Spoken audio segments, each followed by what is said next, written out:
大家好，歡迎嚟到廣東話大圈子，我係一心。今日我要為大家介紹一個廣東話嘅俚語，學新嘢，收皮，收皮，收皮。收皮係一個粗俗帶有侮辱性嘅用字，大家千祈唔好亂咁用啊！收皮可以係指完結、收聲，又或者消失、走開啦之類嘅意思。我哋一齊睇下一啲例子。疫情搞到生意咁差，嗰間茶樓收咗皮啦。疫情搞到生意咁差，嗰間茶樓收咗皮啦。疫情搞到生意咁差，嗰間茶樓收咗皮啦。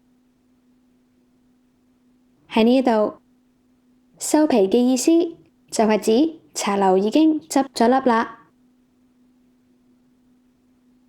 疫情搞到生意咁差，嗰間茶樓收咗皮啦。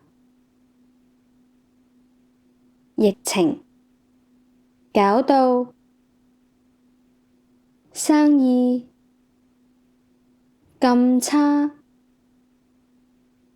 嗰間茶樓收咗皮啦。疫情搞到生意咁差，嗰間茶樓收咗皮啦。我哋一齊睇下另一個例子。有錢唔代表可以打尖，收皮啦。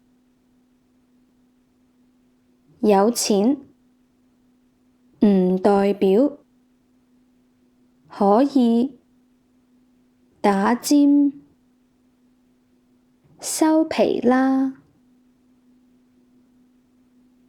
有錢唔代表可以打尖，收皮啦。喺呢度，收皮就係指叫人哋消失、走開、死開啲啦，咁樣嘅意思啦。有錢唔代表可以打尖，收皮啦。有錢唔代表可以打尖，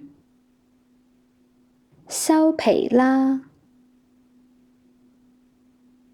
有錢唔代表可以打尖，收皮啦。我哋再一齊睇下另一個例子。收皮啦，你唔使再解釋啦。